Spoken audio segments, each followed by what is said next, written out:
Hi, everybody. Welcome to Mormonish. I'm Rebecca. And I'm Landon. And this is an episode. We haven't done one of these for a while, have we, Landon? We have not. This one was done quite a while ago. Yeah, it's true. But we definitely don't want to let it go to waste because it was such a good one. And we did it with one of our favorite reoccurring guests, and that is Master Peace, didn't we? We did. Yep. Yep. He's always really interesting, especially when it comes to history. So what I'm talking about is this is a series that we do with the Backyard Professor. It's kind of hit and miss. We don't always do it like once a month. It can be, there is some time can go by between the different episodes. But we're basing it on this book called the LDS Gospel Topics series, where we kind of go through the Gospel Topics essay one by one with the Backyard Professor BYP. Sometimes we have a guest on, like in this case, we have Master Peace Ron Jorgensen. And the essay that we're going to be talking about for this episode is Peace and Violence Among 19th Century Latter-day Saints. This was a really interesting essay, I thought. Didn't you, Landon? I did. I thought they should have called it War and Peace. War and Peace among there was a lot of war. But then it would have been a lot longer. It would be this long. It's true. So anyway, after this little intro, we're just going to take you right over to the episode. And I think we have some costumes, don't we? We really got into this. It was kind of fun, but it's always a pleasure and a treat to podcast with the Backyard Professor, so knowledgeable, and Master Peace, who knows everything there is to know about Mormon history. So we were really happy to be able to put this out with these guys. So I hope you guys enjoy. Thanks. Welcome to the Wild, Wild West. We're known in these wild parts as the Wild Bunch, the BYP, Mormonish, and Master Peace, you can't figure out how to smoke that silly pipe. Hey, we're supposed to be serious. Welcome to Violence in Early Mormonism. I'm going to shave real quick while these guys do some whittling. We've got a heck of a show. Ouch, I just cut myself. I'll probably improve my looks. All right, we have decided that tonight we're going to be totally serious. No antics, no costumes, no makeup, no get up. Horn shoulders and hats and horns allowed. Hey, by the way, I just want you guys to know, I did make this Indian walking stick years ago. That's pretty impressive. Nice. I like it. That was a cool thing to do. Yeah, all right. Show and tell's over. Shut up and get with your brother. We're not here to look at your junk. All right, so that's a word to say, Carrie, but my dear friends, Mormonish, back with me. I love it when you guys show up. And my dear friend, Ron Jorgensen, Master Peace. I tip my hat to. Oh my gosh, it wrecked my hairline, you guys. Now I really do look like an idiot. Now I have permission to act like one. Okay, well, that darkens my visage. And people want to see my lovely blue eyes. Ha ha. Oh, I've got my glasses on. I've been looking for my glasses. Holy crap. You know, when you get out on the wild frontier, you lose all control. So we've got a great show tonight, you guys. Ron has put together some spectacular slides. We're going to discuss the church essay on violence in early Mormonism, which really seriously, you know, when you really stop and think about it, it really was right at the edge of the Wild, Wild West, wasn't it? Absolutely. Oh, yeah. That works. They were on the edge of the Wild West, and then they moved right into the middle of it. So exactly. Yeah. Wild Bill Hickman and Porter Rockwell and Billy the Kid and all the famous ones were Mormons. So this is a good thing, or at least we think so. So let's say hi to the crowd real quick. Don Smith, good to see you. Dan Vogel, we always enjoy seeing you. Mark Cressman, hold on. This is not official without the proper costume. I'm gonna gut you like a fish. Whatever. That sounds good. Carrie, you're taking this too seriously, I have to say. Yeah, you know, Mark is a good man. I don't know what you're good for, Mark, but you're a good man. Mo, see you. Good to see you. Alan Zabriskie. Peter Higgs from Down Under. Yeah, the thunder from Down Under. Woohoo! I said hi to Don Smith already, didn't I? Alan Zabriskie, Don Smith, Alan Zabriskie. Wanda Anthony, welcome. And who else is here? I know someone else is here. Anyway, they're all here. They're around here gabbing and blabbing. So we have quite a show. Why don't we just let you take over, Ron? You've got some good slides. Let me know when you're ready to show them. Let's pop those bad boys up. Let's put this bad boy up. Here we go. Ready, set, 3, 2, 1, fire.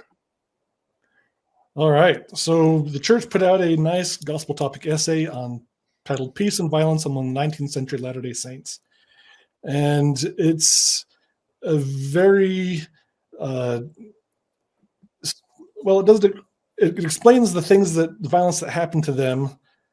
They're very sparse on why things happened to them. And they mostly just kind of paint themselves as we were just being nice and innocent, trying to have our nice utopia world, and nobody else would let us, and it was really mean of them, type of thing. So that's how I was raised to believe in it, and that was the truth because I got a testimony of it. Yes. No, you phrased it perfectly, Ron. And I have to say, I'm getting increasingly cranky with every essay that we cover, and this one did it to me too, because you're absolutely right. It was all the effect. None of the cause, none of it. It was in a vacuum that it was portrayed. So very frustrating. So I'm going to have a few. There's a few quotes that I'm going to pull out from the essay. Landon, do you want to read this first one? You bet. Religious persecution in the 1830s and 1840s. In the first 2 decades after the church was organized, Latter-day Saints were often the victims of violence. Soon after Joseph Smith organized the church in New York in 1830, he and other church members began settling in areas to the west in Ohio, Missouri, and Illinois. Time and again, the Saints tried to build their Zion community where they could worship God and live in peace, and repeatedly they saw their hopes dashed through forcible and violent removal. Mobs drove them from Jackson County, Missouri in 1833. From the state of Missouri in 1839, after the governor of the state issued an order in late October 1838 that the Mormons be expelled from the state or exterminated, and from their city of Nauvoo, Illinois in 1846. Following their expulsion from Nauvoo, Latter-day Saints made the difficult trek across the Great Plains to Utah. See, pure persecution. There it is. That's real church history right there. That is. I'm surprised it doesn't say anything about Kirtland. They weren't driven. They weren't forced out of Kirtland. They ran away because they fled. There were too many lawsuits and people pissed off at them for all the shenanigans they were up to. So we'll get into that a little bit later here. All right. Let's see the next slide. This is the only motive they gave for the persecution. Rebecca, can you read that one? I think I can. And again, you're right. There was one paragraph on a possible, very loose motive.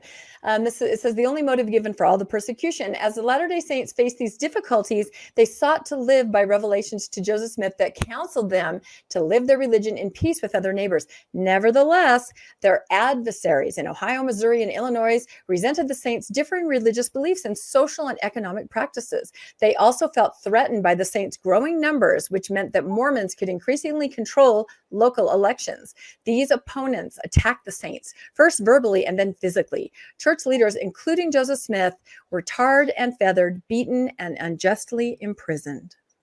So yeah, 2 sentences in there where there was the motive. That's all that they would give for anything that happened. And even that seems to be more of an excuse than anything. Mm-hmm. You know, the Mormons there were too many of us and we could control the local elections. Therefore, that's what caused it. It wasn't anything specific that we did. It was just that there were a lot of us. Well, hell, we still have that problem in Idaho and Utah. Oh, yes, everywhere. Yep.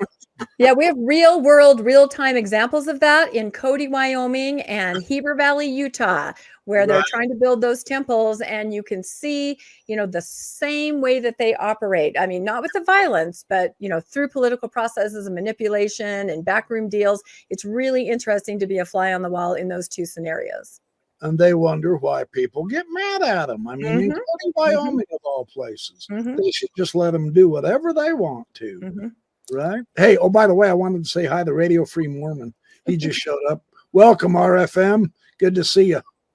Okay, keep going. Carry on.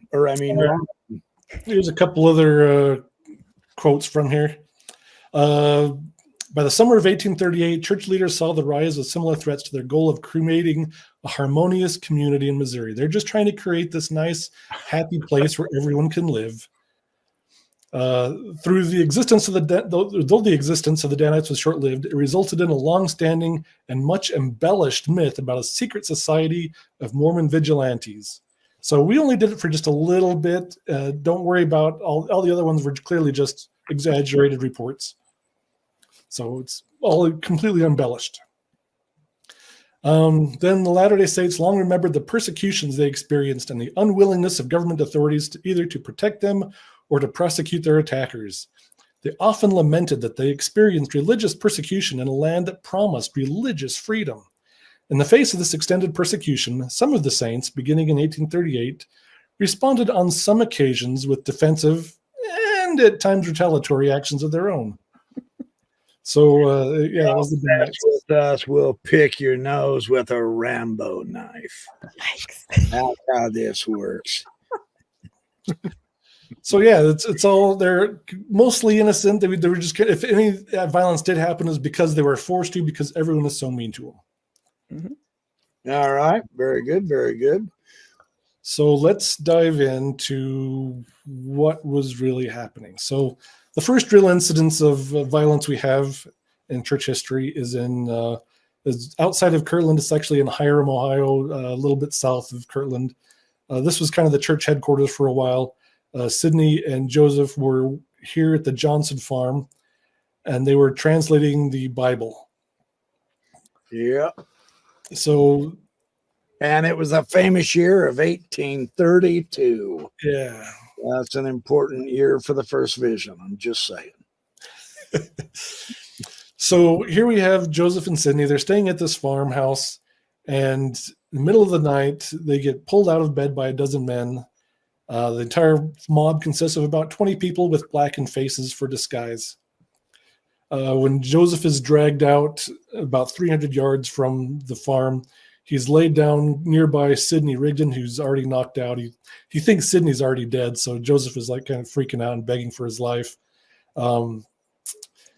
Joseph's clothes are ripped off, and some men begin scratching him like a mad cat, which is not a pleasant idea. But then they begin smearing with tar all over him.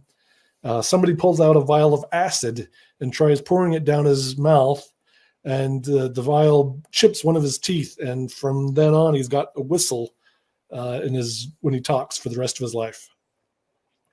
And then they bring in a Dr. Dennison, who's supposed to castrate Joseph. But after seeing this pathetic appearance of Joseph and realizes that this scene is not really something he wants to be part of, he backs down. He doesn't want to do the castration. Well, that would have changed church history if that would have happened, wouldn't it? It would have changed the history a lot. Yeah. Hey, welcome, Latter-day Digest. I was just on your show earlier today. So Masterpiece, tell us a little bit here. From this, it sounds like Joseph and Sidney are just pulled out in the middle of the night. A mob comes in, just pulls them out for no reason other than that they're translating the Bible. Is there a story behind this, and what might that story be? There's a few different stories. I'll go to the next slide. I actually pulled these reasons from Dan Vogel's book, Charisma Under Pressure. Oh, hold it. We need valid sources in this. Yeah, only valid sources. Oh, yeah. This doesn't cut it. No, sorry. So we do have the people that are upset about the Bible translation. They think the Bible is this holy book that should not be changed. And Joseph is going through and just kind of changing things as whatever he wants. But then even more so, we have these revelations on the law of consecration. So when Joseph first kind of comes to Ohio, there's some groups there that are kind of living this communal type of living. We got Isaac Morley's farm and a few other places that are trying to do this kind of community arrangement. And Joseph says, "Hey, you guys are doing this, but it's not quite right. I'll give you this more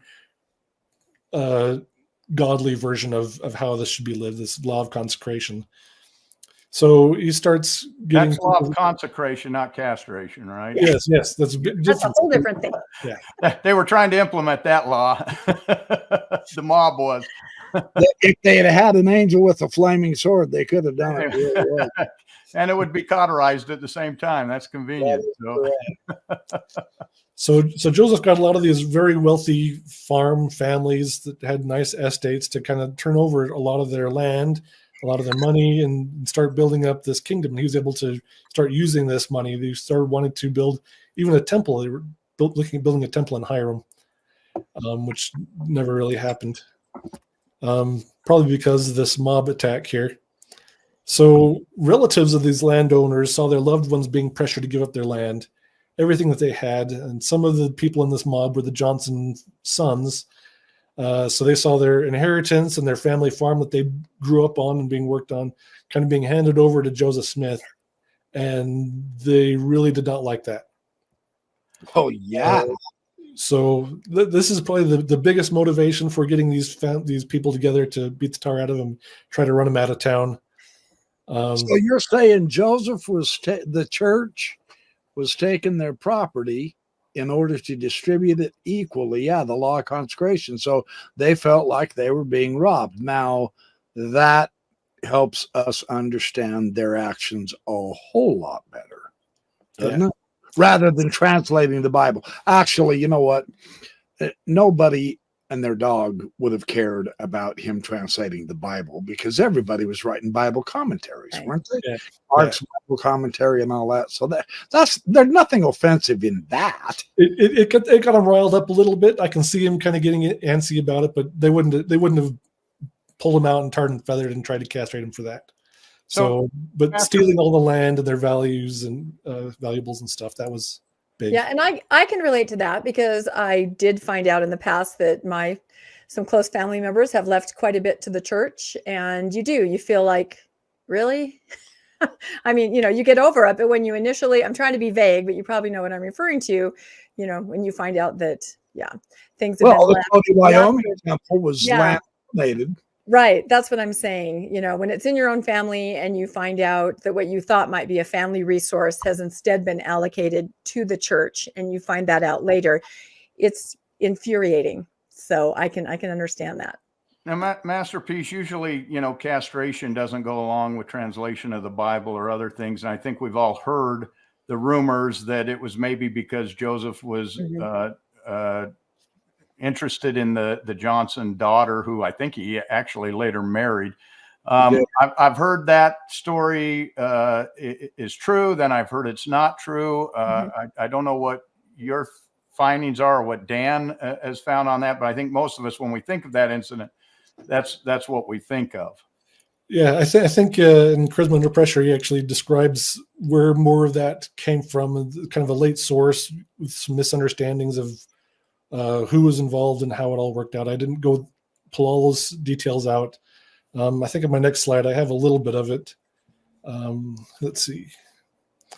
But there was some threats of violence beforehand, and Smith and Rigdon responded, "It couldn't be done. They couldn't hurt us. God would not suffer it. Those who should attempt it would be miraculously smitten on the spot."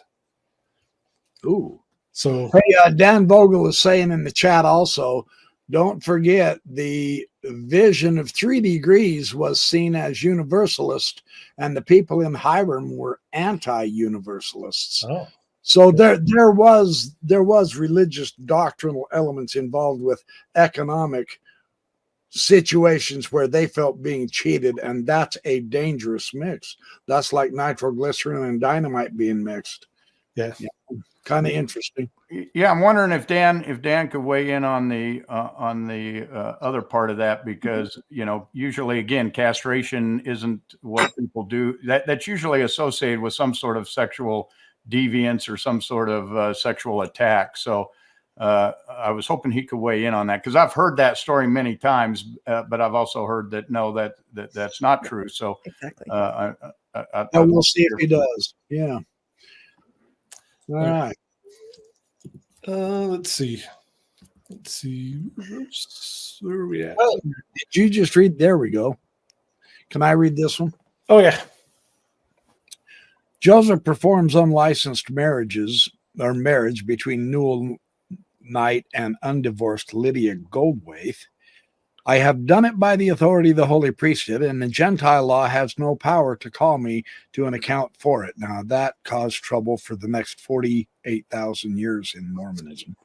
It is my religious privilege, and the Congress of the United States had no power to make a law that would abridge the rights of my religion.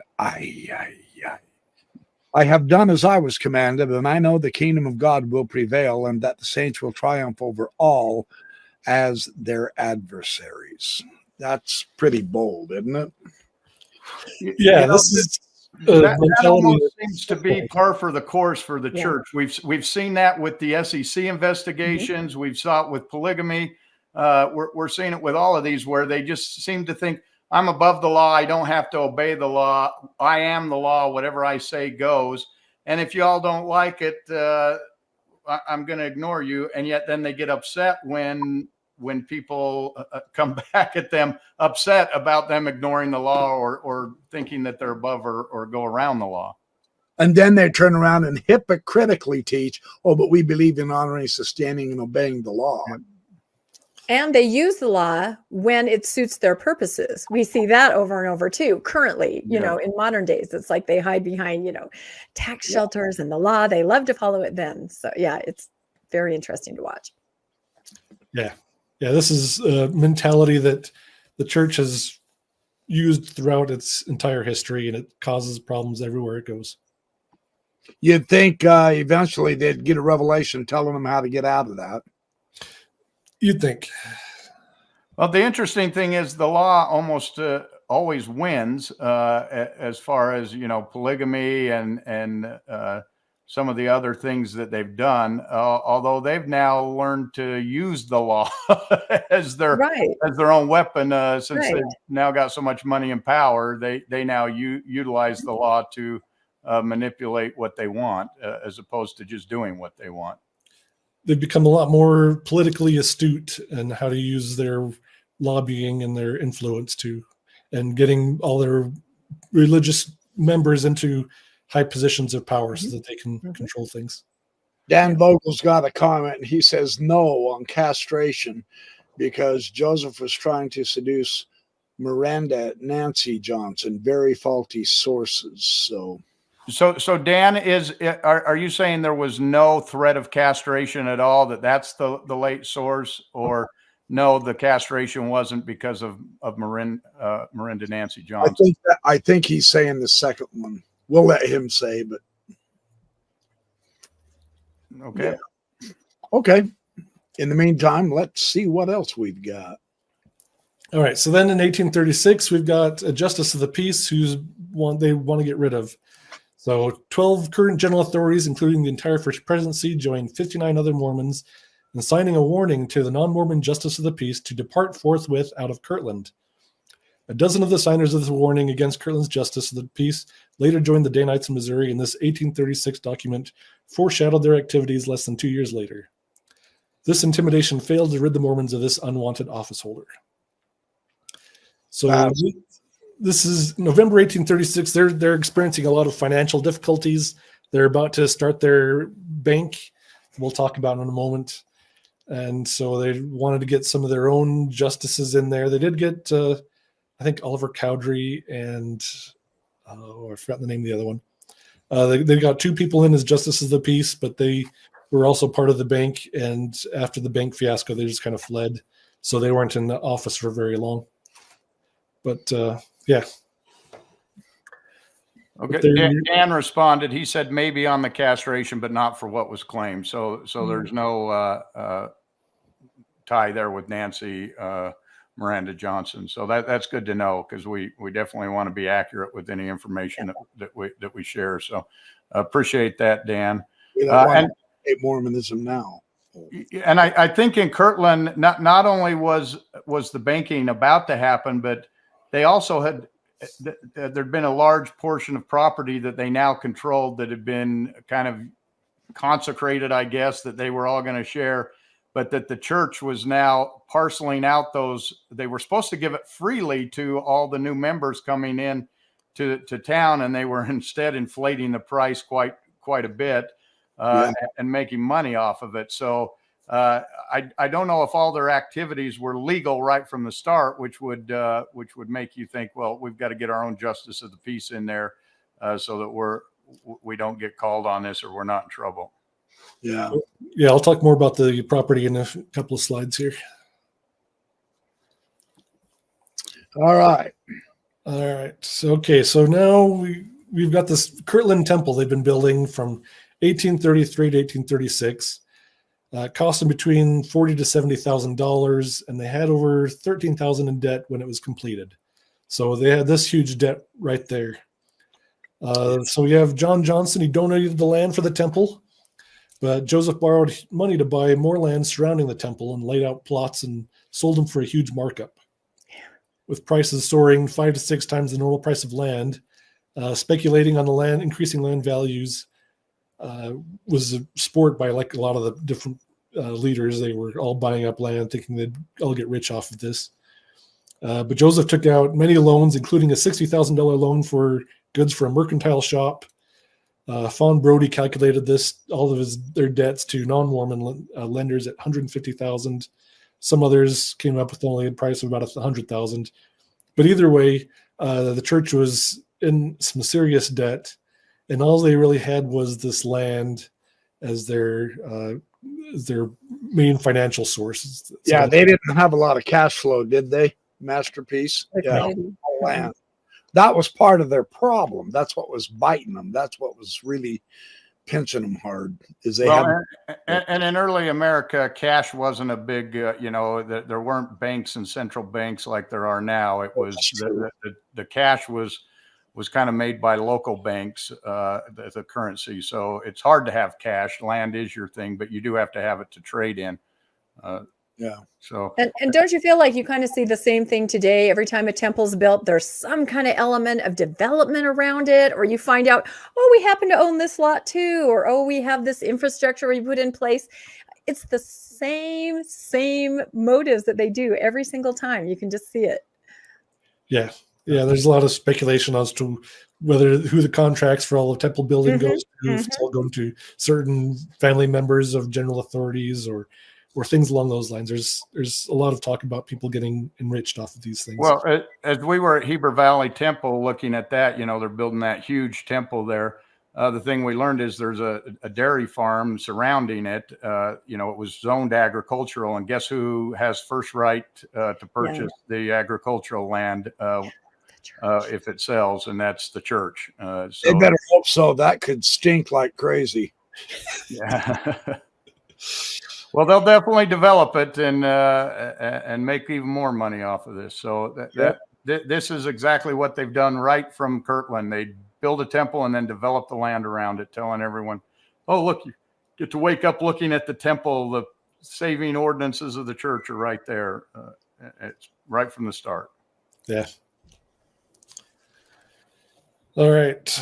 It's funny. A lot of the times they still want to build temples on donated land as well, just like the Kirtland Temple, and in Cody and the Cody Temple. Yep. All right, so they decide to start a bank. So they send all the cadre off to get some plates made and some money printed, and then they start getting their bank all set up, and then trying to get chartered, and then the charter doesn't really work out. It just kind of fizzles. So they try to set up what they call an anti-bank. They incorporate as a business. Actually, I think I have that more on the next slide. But this is where Grandison Newell first shows up. He's an interesting person. I've heard him kind of referred to as the Mr. Banks from some Simpsons type of guy.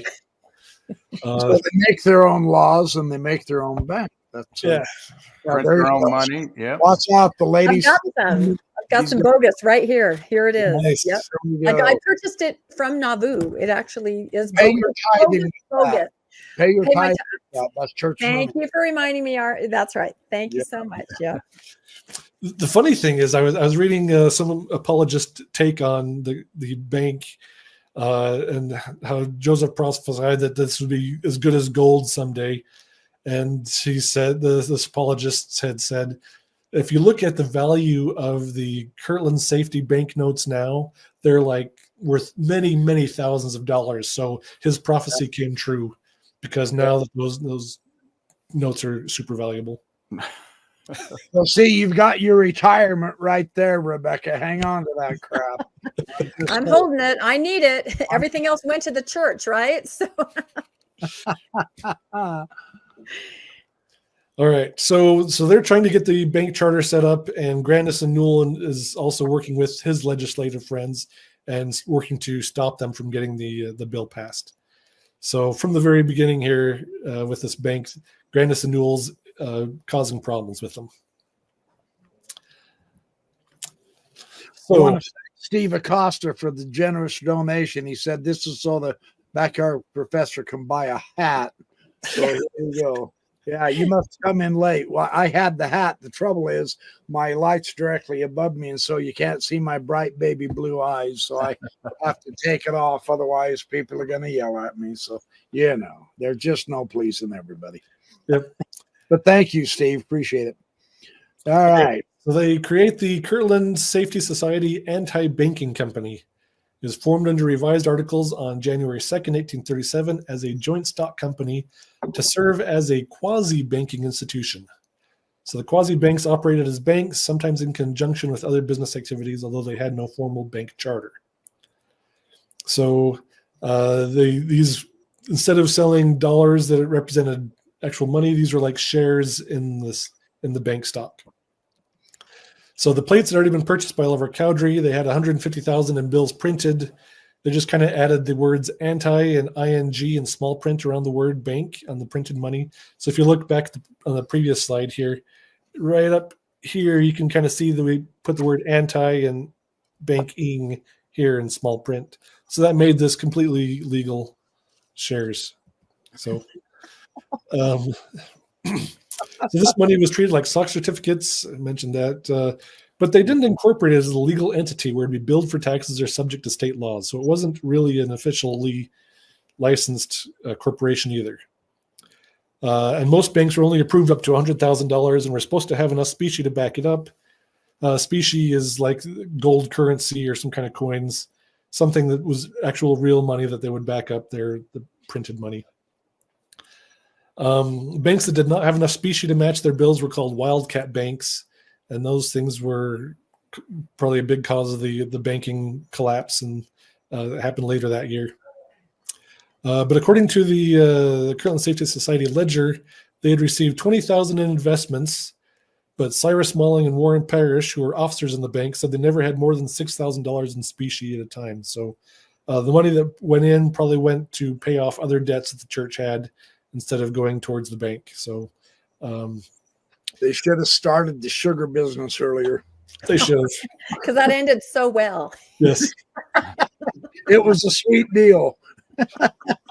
I compare this, though, kind of like to MLMs, especially here in Utah. When you're in a ward, there's all kinds of opportunities to invest and to get in on the ground floor. And they're usually presented to you by people that you respect or that you look at as a leader, somebody in your community and congregation. So it's still happening today. There's a lot of this affinity.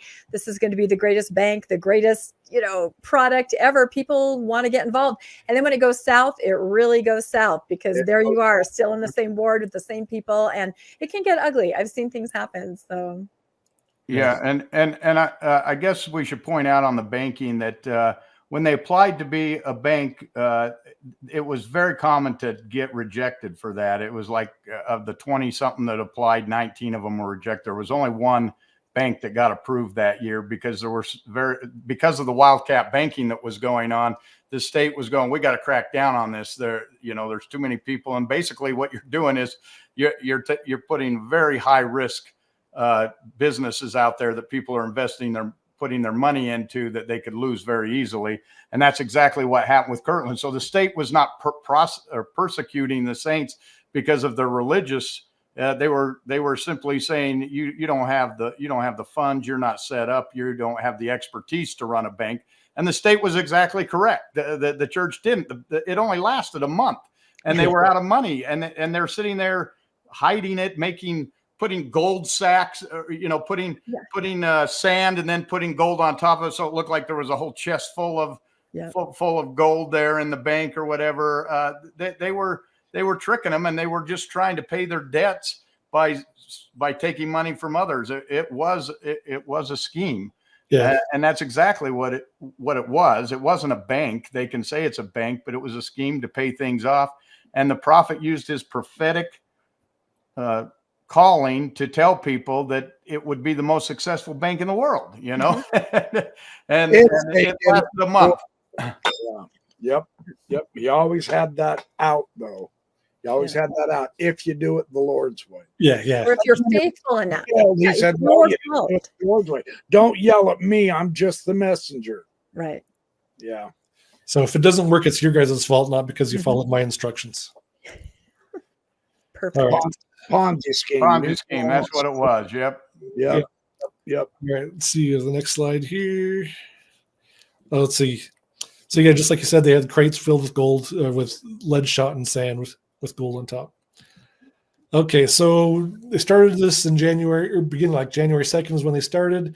January 27th, Sidney Rigdon notified the Painesville Telegraph that no more specie would be given for Kirtland Society banknotes thereafter, effectively making all the issued notes that month worthless. In spite of this, the bank kept issuing notes, and people kept trying to use the bills to buy things. People were sent out far and wide to purchase goods with KSS bills, where people were unaware of the status of the money, and then turned around to sell them for legitimate money. And might I just add, that would not make you good neighbors. No. That wouldn't make your neighbors truly happy and willing to come and help you plant your garden in the spring. Right. And it wasn't like persecution, but then they turn around and pull that kind of crap on their neighbors. I mean, wake up, Mormons. If you keep doing that, you're going to keep getting the same results. That's the lesson that should have taught them. And it wasn't like they didn't know what they were doing. This was completely full on deceit. We are going to take this fake money. We're going to go far out of town where they don't know. I mean, this was absolute, coordinated deceit of innocent people who were just trying to transact. So, of course, they would send people out to buy horses with this money. You go out 200 miles. They haven't heard yet that the bank is defaulted. They buy the horses, then they take the horses to another town. They sell them for a different currency or a different cash from a legitimate bank. And then they bring that cash back, and now they have actual cash, and they've turned that fake cash into real cash. And basically by stealing from the people that were out there. And you can understand why they had enemies at this point. Yeah, see, we were all raised. We're of the age, except for Rebecca, of course, that you're too young.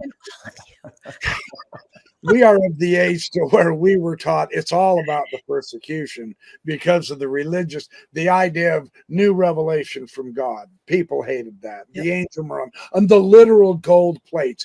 If gold plates, then God, and so on and so forth. That's not at all the whole. That's not even the main part of the picture here. These guys were cattle rustling, wildcat, sons of guns with Bowie knives, shaving raw.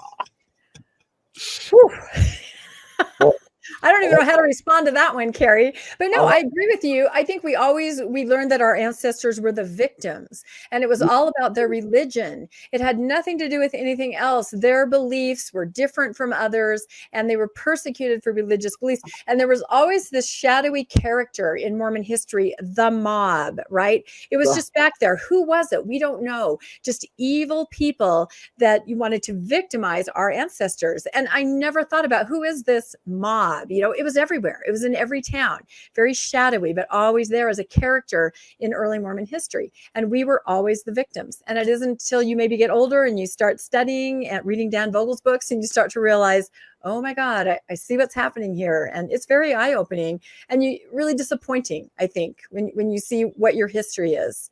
And for folks who still haven't seen what Dan Vogel's book looks like, there it is. I think when we say who were the mob, and we have to ask ourselves, why did the mob show up everywhere that the LDS church went or the Mormon church went. Well, it's easy because they took them with them. Because the mob came from within the church. It was the people who had been deceived and who had been lied to and who'd given their land in the law of consecration. And then it was taken from them and they're left penniless after all the work they did. And they would then, they were basically the post-Mormons or the anti-Mormons who had left the church because they'd seen what the church was in reality. That's what the mob was. And of course, they'd go out and tell their neighbors of what was happening inside the church, and that would rile up the neighbors. So not everybody was post-Mormon, but every time you read about, there's a group of post-Mormons involved with the mob, and that's because they've been taken advantage of, and they want their property back, they want their rights stood up for, and they turned up the heat by turning to their own daughters and wives in polygamy as well. And then they lied like crazy about that. And he sent men on missions across the Atlantic Ocean so that he could say, hey, come here, I got a celestial proposition for you, honey. Yeah, and when you get, I've got an angel chasing me here. When you get to Nauvoo with your daughter and all of a sudden she's, you can see where there's enemies. And Rebecca and I were talking, when Bednard spoke at the National Press Corps. Yeah. And what did he say there? He said, we have enemies. And that just really struck me. You don't see the Presbyterians getting up and giving a press conference and saying our enemies. We I think sort of relish that. We have people that have always been after us and they still are our enemies. And Landon and I also were discussing, did other religions that sprung up out of the burned over district, the Seventh-day Adventists, Jehovah's Witnesses, the spiritualists, did they also, run and were they hunted? I don't think so. So it does make you want to look at the behavior of the Mormons everywhere they went. And Dan Vogel just said wherever the Mormons gathered, they became politically and economically dominant, which caused resistance, which makes sense because they gathered and then they took over economically and politically and dominated the landscape of people who had previously lived there. And all of a sudden they're going, wait a minute, and then they'd enforce their own rules and their own laws and their own doctrines, basically. And wanted everybody else to follow those rules and doctrines. So you have the post-Mormons who are leaving, who are disaffected, who are mad, who are angry. They're going into the society of these people who are being politically displaced and overwhelmed. And you can see that there's going to be a spark there. There's going to be a disaster when you put that combination together. And I would point to the real day examples of Cody, Wyoming, again, and Heber Valley, Utah. In both these places, the church is trying to build a temple where the zoning laws were against it to begin with. The people are not at all opposed to a temple being built in their town, but please follow the laws of the land and put it somewhere where it's zoned for. And you've seen them do this, voting as a block, manipulating laws because they have LDS people on the city council. If you want to see this in real time, just go look up some articles or look at some of our Mormonish podcasts. It's fascinating. Absolutely fascinating. I've got an insider comment on that too. We also see the likes of the Duffer, former Mormon apologist, lead head dog, #1 defender of the faith, Daniel C. Peterson, saying Cody, Wyoming is doing it because of their religious bias. Nope. I will say not at all. We know these residents and they are religious people of other denominations. And we've been working with them since the beginning. And at the beginning, across the board, they all said, well, we belong to a church. We're Christian folks. And this is a church. So we'll just work this out. That's what they think. Until, like in the case of Cody, they threatened to sue them into oblivion. At this point, the residents are saying, what is this? This is not a church. They have independently arrived at that with the tactics and the backroom deals and things like this. These are religious, God-fearing people who would love to have a temple in their town if it were in a place that it was zoned for and appropriate, to all the different uses. But of course, same MO, the LDS are saying, oh, we're being persecuted religiously. They don't want our temple here. Not true at all. Dan Peterson pulled that card on us. And we said, dude, go back in the hole you crawled out of. I mean, come Yeah. on. It's really frustrating, and it's really disheartening to see these wonderful people, just trying to follow the laws of the land, trying to understand zoning codes, try to go to city council meetings, and they're blocked at every step. I mean, it's just been this ongoing saga that it's almost unbelievable, wouldn't you say, Landon? And you saw a completely different tactic in Heber, because in Cody, the church doesn't have the political power and the influence. So what they did is they made sure they got somebody on the city council who was LDS right before they introduced the temple. They also had the city planner that was LDS in place that was helping them with that.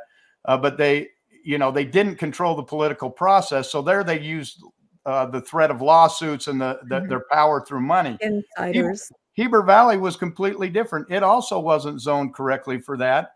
And what they did there is everyone on the city council, everyone on the planning board was already LDS.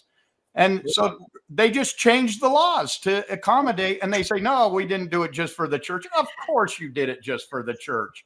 You do everything for the 20 church. years of a policy of dark skies, and all of a sudden the temple wants to light it up, and you pass every law that allows them to do that. And I saw it disappeared from the screen, but Dan Vogel just said, in Zion, it was a 1 mile square plat, but it had no place for the Gentiles in it. And that's exactly what happened in Heber Valley. The Gentiles could come and talk and say what they wanted and say, this isn't, but the church has spoken, and there was no rule. No one was going to listen to anything anyone that was not a member of the church had to say about that. And the city council made it plain. And they even said, we went to the city council meeting with all the ordinances. We were briefing, this is why this breaks this. This is why this is a bad idea for watersheds. And the Mormons got up and bore their testimony about how important it was for them to have a temple in that city. And the city attorney, they said they thought it was the church's attorney when he got up, because he was talking about how they had to put the temple there. So this is what we see now in modern day. We can see it. That's just an example of what they were doing in the post days. And you can see why people were upset. And in a society where you use vigilantism, the law's not well established out on the frontier, which the frontier was, Nauvoo and far west in Missouri, and Independence was definitely right on the edge. Vigilantism is how you solved it, not legal ways, because you didn't really have the law out there. And so, of course, this making, if the Mormons weren't there, the problem wouldn't have happened if they hadn't gathered and utilized this. If they'd have just taught the gospel and left people where they were to do their church, it wouldn't have happened. So they certainly have responsibility in this mess. They can't just say they were persecuted as if they had no influence whatsoever in it. Yeah. All right, let's see if we can get us back on track here. Sorry for that rant. We take it very personal. No, we love rants. It's a good example. It is a good modern day example. It's nice to see I'm not the only one that rants. Landon, you seem to respect. You guys are fellow ranters together. So this next one is really interesting. So Sarah Cleveland, who's later a polygamous wife of Joseph, she was arrested in Niagara on the Canadian side of the border for passing $390 of these Kirtland Safety Bank notes with an intent to defraud. She was released on bail, skipped town, avoiding prosecution. Now, Sarah shows up later when the Saints come to, they leave Missouri and they show up in Quincy. So Sarah and her husband is a judge. They live there in Quincy right now. I haven't found any source saying that Sarah met Joseph before Joseph got out of Liberty Jail and showed up at the Cleveland farm. But there's this weird note saying that she got these bank notes and was passing them off up in Canada. And Joseph Smith was around Canada also around this time, trying to gather some money and do some fundraising to try to rescue all the disasters he had caused. So I don't know if there's some connection there. I haven't been able to find it. If anybody, other historians, find a connection there, I'd love to find out where Sarah and Joseph, if they'd met before Quincy. It might be interesting, yeah. But anyway, let's see. All right. So October of 1837, Sidney and Joseph were convicted of illegal banking, and that's when the Kirtland Safety Society is officially closed for good. They'd been unable to really run anything for the last 9 months or so, but they still kind of had a thing there. They appealed the conviction, but then they fled the state in January 1838 before the appeal could be heard. So they were convicted. The other thing, they do illegal stuff, then they flee.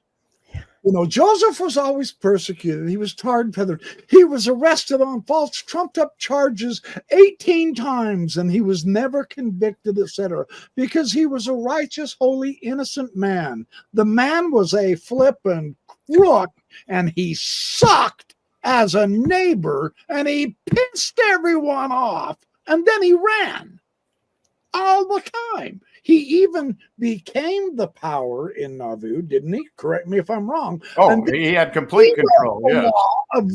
Of writing the writ of habeas corpus so that he couldn't be extradited when he got caught breaking the law. Mm-hmm. I mean, we'll get to that if we have time at the end of this thing. All right, so let's see. So then we have William Parrish, who he became a disaffected member. He led a big rebellion later, but he said this quote, "I have listened to him, Smith, with feelings of no ordinary kind, when he declared that the audible voice of God instructed him to establish a anti-banking institution, who, like Aaron's rod, shall swallow up all other banks, the Bank of Monroe excepted, and grow and flourish and spread from the rivers to the ends of the earth, and survive when all others should be laid in ruins." Yeah. So there's the church doesn't think this is a legit quote. They think it's just something made up by a critic. Of course not. But it sounds very on character.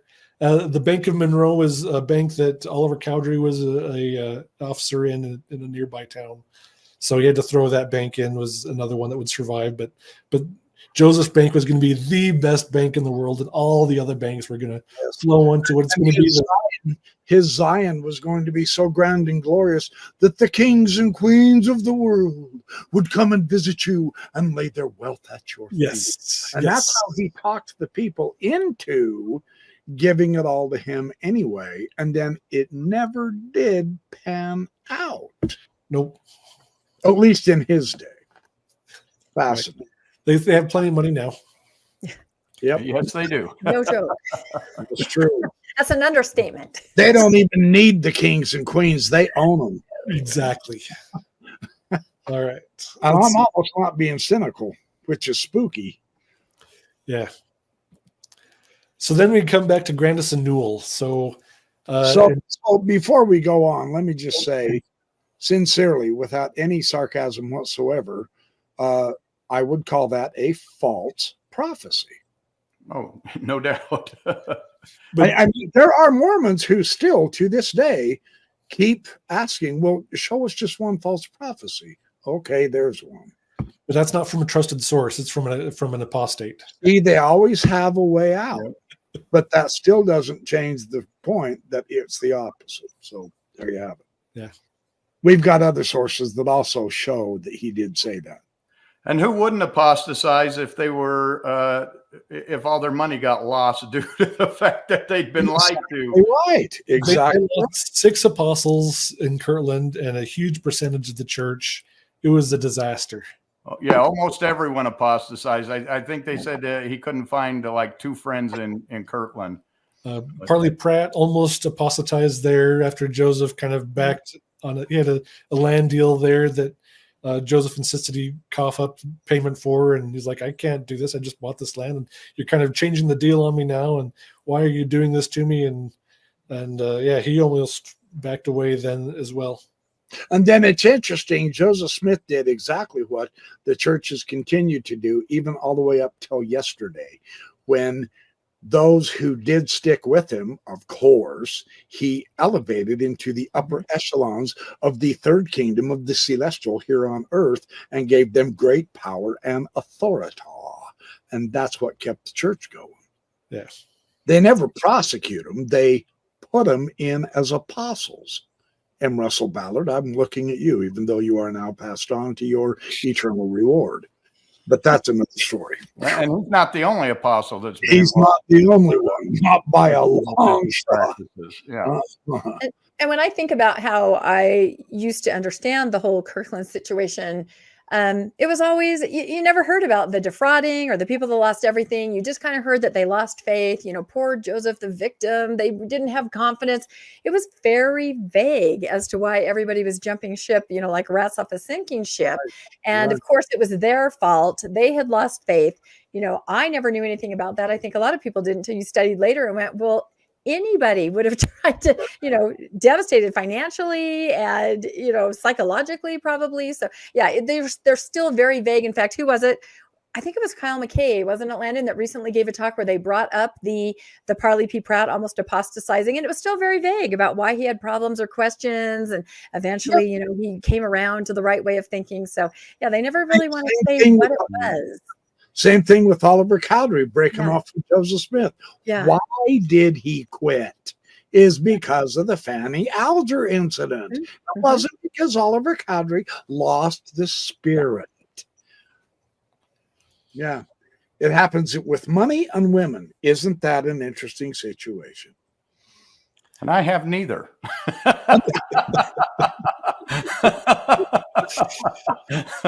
Well, if you'll go to church, we could get that worked out. That's right. You're just not faithful enough, Landon. That must be the problem. All right. So this is one of the last ones from Kirtland. So Grandison Newell, he was that Mr. Banks type of guy that was trying to stop the bank from getting founded.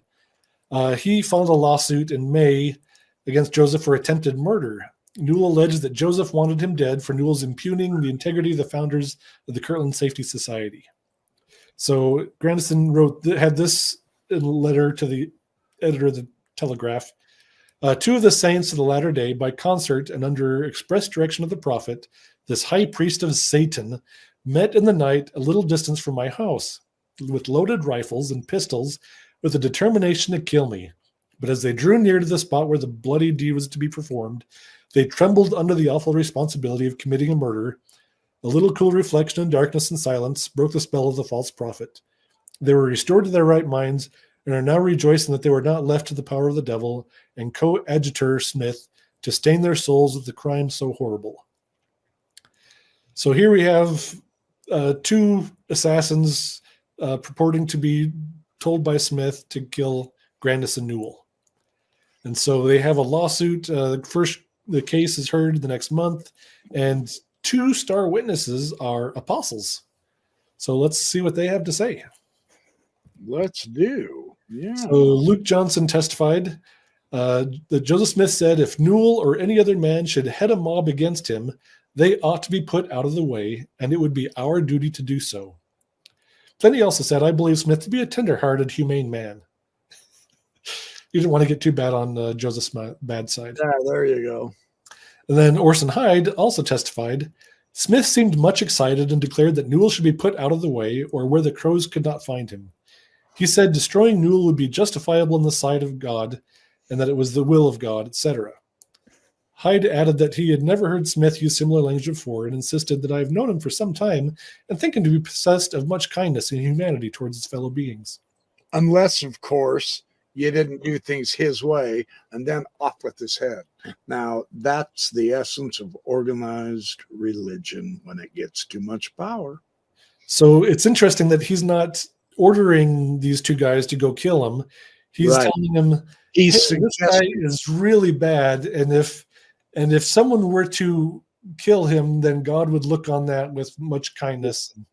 Type of thing. So he's trying to all give. you have to do is suggest it, and someone, of course, is bound to.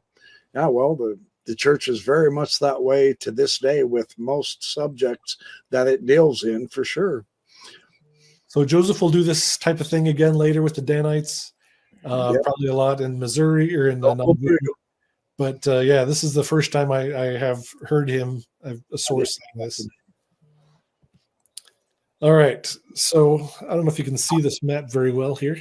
Not very well. Okay. So now we're going to go to Missouri. Down at the very bottom is Independence in Jackson County. And this seems like a very odd place for Zion to be. But where this was like actually a really strategic location. So this is where the Santa Fe Trail started. This was the beginning of the Oregon Trail. So everybody that's going to be going west is going to be all coming through Independence, Missouri. There's also a fort in Leavenworth that's right up over here. That's, I don't know if you can see my mouse at all. No. Okay. No. Yeah. On the left-hand side is Fort Leavenworth, just up this Missouri River, right on the edge of organized territory.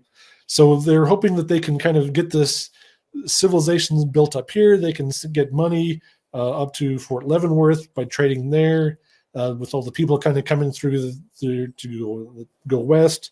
They've got close access to the Indians, who are the Lamanites, and they have all these prophecies that these Lamanites are going to be mighty warriors, and they're going to conquer the United States, and the Lamanites and the Mormons will rule the United States pretty much as this true prophecy. So the Lamanite, the Indians become a source of controversy for many decades to come, and as the church keeps trying to use these people as cannon fodder in their war against the country. So this is where we're at now. In 1831, Joseph Smith dedicates Jackson County as Zion, and this is where they're going to build a temple. They were supposed to do it in the areas where the Lamanites or the Indians were, but when they first get there, they get kicked out, and the Indian this book on that's really interesting. Yeah, so the people in charge of the Indians, the government people are like, no, you cannot be here. You need to have to be in here. You have to be able to selling them or doing trade or have family, and so this is where also the first ideas of polygamy are coming out. That W.W. Phelps is saying, hey, Joseph first taught polygamy in 1831 as kind of an idea that they marry these Indians, they could have access to the Indians there. So that's the first ideas of polygamy. Church doesn't say what they were going to do with polygamy, just that was first taught there. Yep. So this is kind of the reaction of the settlers. They thought the Mormon beliefs were kind of obnoxious. They resented that thought they were God's chosen people. They thought they were deluded fanatics. They were mostly Northerners with anti-slave ideas and worried that they would tamper with their current customs and their slaves. They didn't like all these anti-slave people coming in. They didn't like that they were trying to communicate with the Indians and incite them to revolt and go up fight against the country. Right. And then they also bought all their land and businesses with bulk church funds. So they had this united order type of thing, this law of consecration. So instead of being individual people, you can only buy little bits and pieces here and there. They can come in and buy large swaths of land. They can build up businesses really quick. And so it kind of gave them unfair competition for the resources there. That hasn't changed much in Florida. No. Or wherever else they're buying up their land. Alaska and everywhere, yeah. That's still happening. Now Nebraska. They're Nebraska now. Yep. So these are all the things that kind of ticked the Jackson County settlers off. They're very different. They don't speak the same accents. They have very different culture and different ideas. And they're taking over all the land, and they think that this is their promised land. And there's, I think, some quotes in the next slide on what they're told about. Oh, that's right. Yeah. So here we have Joseph Thorpe. Want me to read this one and give you a break? Oh yeah, sure. I'll be happy to. According to Joseph Thorpe, a Clay County resident, the Mormons told local settlers that this country was theirs, the Mormons, by the gift of the Lord, and it was folly for them, the Missourians, to improve their lands. They would not enjoy the fruits of their labor, that it would finally fall into the hands of the saints. Boy, now there's genius psychology right there, right? Yeah. In July 1832, a Mormon journal in Independence published a Joseph Smith revelation in which the Lord declared that I will consecrate the riches of the Gentiles, the non-Mormons, unto my people, which are of the house of Israel. Boy, there's a good psychological moment. No, this wording has since been revised. Ya think? Indeed, C4239. I will consecrate of the riches of those who embrace my gospel among the Gentiles unto the poor of my people who are of the house of Israel. The 1838 Mormon War in Missouri, page 18. So, yeah, I mean, righteous persecution. We're coming in and we're taking over. Just go ahead and try to get away with that these days. Yeah. They couldn't then. You think they're going to do any better now? Yeah, by the way, your house is really mine. Get out. And, I'll take your 50-acre farm over here. Yeah. So fascinating, isn't it? Yeah, so the Jackson County people, they did not like this for some reason. And within just a couple of years, they're starting to like, hey, we don't like you. We're going to, they destroy the press that's in there that's printing out the Revelations, the Book of Commandments. They tar and feather the bishop, Partridge, I think. And they get kicked out of the county. And then we have the Zion's army that comes in. We'll go to the next couple of slides because I'm just kind of skimming through here. We'll see what we're at here. So July 20th, 1833, the press is destroyed. The 1833 November, they leave Jackson County, mostly going to Clay County. So Clay County is just north of Jackson County. It's just across the Mississippi River, or Missouri River, excuse me. So we have Zion's camp. So Joseph says, hey, we've got this revelation that we need an army to go redeem Zion. So we need to raise up, if we can get up 500 people, that'd be great. They get about 200 men. And then they march from May and June, they march all the way, I think it's over 1,000 miles to Zion's camp, or to Jackson County from Kirtland. So Joseph hoped that when they got there that the governor would call up the militia and they would escort the Mormons back to their Jackson County where their houses were, and then Joseph's army would stay and protect them for a while. But when they arrived... You're so naive, doesn't it? When they arrived, Governor Dunklin refused to call up the militia, and they didn't really know what they were supposed to do when they got there. They had a big cholera outbreak, so they had like 13 people dying of cholera and a lot of people sick, and it's just really miserable, and there's nothing they can do. There's no army for them to really fight. They're only 200 people, and they can't do much by themselves. So Joseph gets a new revelation that says, oh, Zion no longer needs to be redeemed. You can just go home and find something else to do. I can't show my arm of power. You guys blew it. Go home. So I think this was important because if you're a Gentile, if we want to use that term, in Missouri at that time, it shows.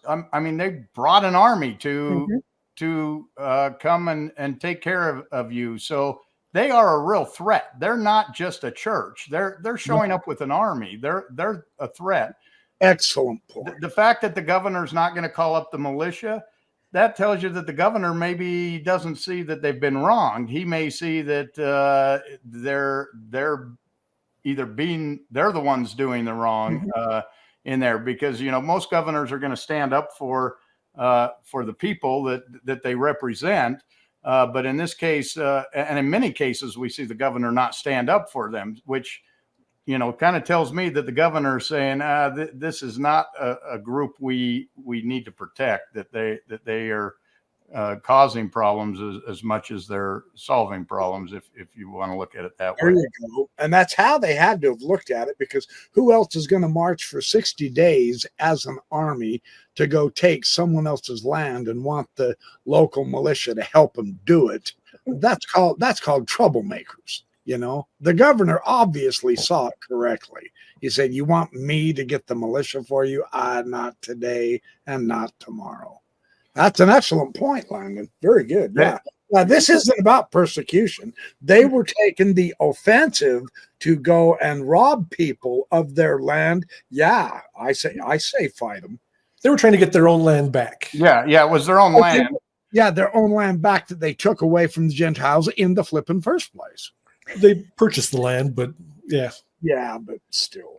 Yeah. So they still wanted reparations from all that they lost. So they bought the land, they built the built buildings and farmed it, and now they see the Gentiles stealing it from them and enriching themselves. But the point is, many of those Gentiles are also people who were former LDS people who were part of the law of consecration, who also were thrown off their land and left with nothing as well. So you've got kind of a balance there, I think. Mixed there, yeah. All right. So what happens after Jackson County? So we go to Clay County. So Clay County is actually pretty welcoming to them. They like, hey, Jackson County, those people were pretty big jerks. You can hang out here for a little bit. We'll take you in and make sure you guys have a place to stay. Just it's not a permanent staying, but we'll help you out here. So by June of 1836, they've been there a couple of years. You're like, you've been here long enough. And so they issue this petition. They're like the unwanted in-laws. Yes. That's right. Bye-bye. Bye-bye. We didn't say move into the basement. We said just visit us. Now get out. Yeah. So they say, they wrote, they're destitute and miserable condition at that inclement season of the year when they were first coming into Clay County. Excited the deep sympathies of the philanthropic and hospitable citizens of the county. And they were received with friendship and treated with toleration and often with remarks of peculiar kindness. However, former friends and benefactors now listed several objections to the Mormons as a people. Their rapid emigration, their large purchases and offers to purchase lands, the remarks of the ignorant and imprudent portion of them that this country is destined by heaven to be theirs. They are Eastern men whose manners, habits, customs, and even dialect are essentially different from our own. They are non-slaveholders and opposed to slavery. They are keeping up a constant communication with our Indian tribes on the frontiers, and even declaring, even from the pulpit, that the Indians are part of God's chosen people and are destined by heaven to inherit this land in common with themselves. Therefore, facing all the horrors and desolations of civil war, their former benefactors asked the Mormons to leave us when their crops are gathered and their business settled, and they have made every suitable preparation to move. Origins of Power, D. Michael Quinn. Yeah. So they let him in, and then they're like, you guys we're not welcome. You guys are really obnoxious. I see why Jackson County wanted you out, and now it's time for you to go as well. Just keep on going. So while they were hanging out in Clay County, they've been negotiating with the state on a place where they could go. So they, at the end of that year, they form Caldwell County. And this is going to be a place that's newly created. There's only a few settlers there, and they'll sell their land and leave. And you can have the whole dang county to yourselves. And as they were negotiating, they were looking at maybe also doing a really big county, maybe including the land above Caldwell County, which was later called Davies County. So it would have been like this massive county that was would all be Mormons. But they end up splitting them, and they give you, okay, you just get Caldwell County. You can go in there. You have the whole county to yourselves. Just go in there, stay there, and mind your business, and we'll leave you alone. And this worked out really well. The Mormons went all into Caldwell County. The leaders there in Missouri were abiding by the rules, and everything was going great. Until... let's see. So here's the map again. So in the middle, we have Caldwell County, and then Davies County is right above it. So in Caldwell County, we have Far West, which is created by the Mormons. We have Hans Mill, which is on the eastern side of the county. But after Joseph Smith comes, they found Adamondiaman. This is the place where the Garden of Eden is supposed to be. So they're starting to lay claim to Davies County and moving in force to Davies County. So this is not with part of their agreement. And they start moving a little bit into Carroll County too, which is on the eastern side. So all these Mormons are flooding in from Kirtland after that fell apart, and they're overflowing. They couldn't all fit in Caldwell County, and they're just taking over all the other areas. And now that makes their neighbors nervous, especially the ones in Davies County, Yeah. because they're being encroached on and they're not following the agreements anymore. They're not staying just where they were supposed to be. No, Mormons don't follow the agreements. So Joseph Smith and Sidney Rigdon show up early. They leave Kirtland January of 1838. They show up a few months later. And the first thing they do is start purging all the Missouri leadership. So they're excommunicating anyone that might rival the authority. So we got Oliver Cowdery, David Whitmer, and John Whitmer. Oliver and David were part of the 3 witnesses. John Whitmer was one of the 8 witnesses. John Whitmer is also the church historian. W.W. Phelps is a popular printer. Lyman Johnson. So these are all people that they're kicking out that were all in leadership positions. They didn't grovel, I guess, enough when Joseph and Sidney showed up. Maybe be a little upset that they screwed up Kirtland so badly. So they're kind of losing a little bit of their faith in Joseph's ability.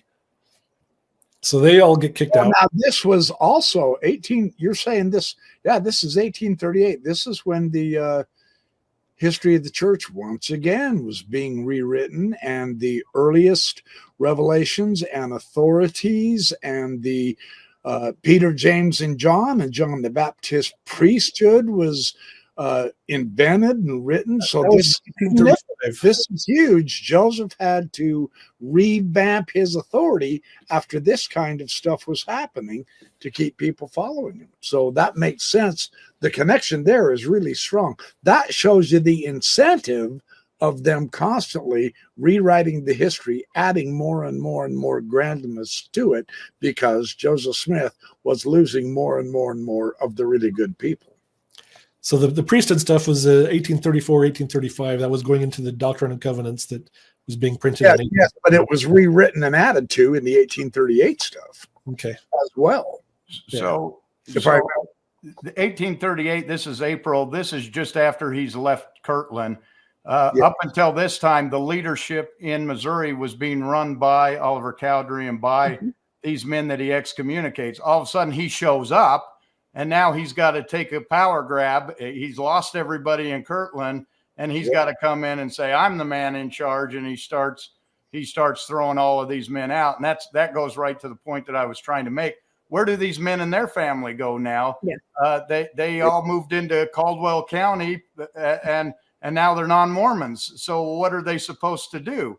Do you now have to move out of Caldwell County? Do you have to let all your land go? Do you take the losses associated with it? Of course you're going to turn into an enemy when you get excommunicated and forced to leave the people and the community that you helped build. Yeah. And they were kicked out. So they had the Danites that we'll talk about, I think, on the next slide. I was going to say, it sounds like they left, but they can't leave it alone, right? And now we know why. It's the very same thing.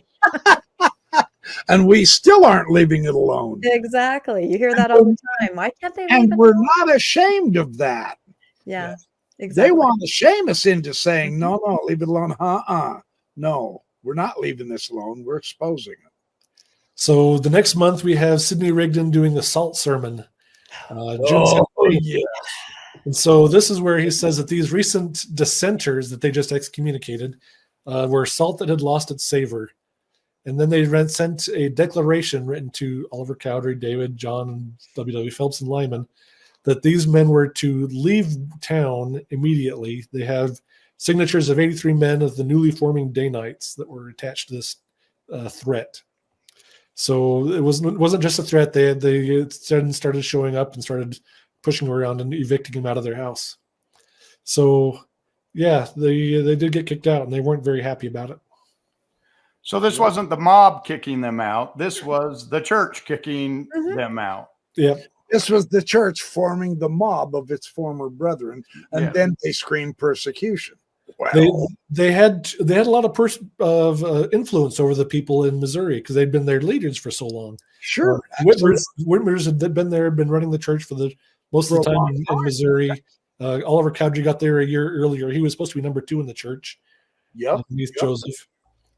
So they're all getting kicked out. They all had a lot of influence, so they wanted them out of the county. Now, it's real interesting because in the history of the church I was raised under to believe, it was everyone who was leaving Joseph Smith because they lacked faith in him. That doesn't sound like what's happening here. No.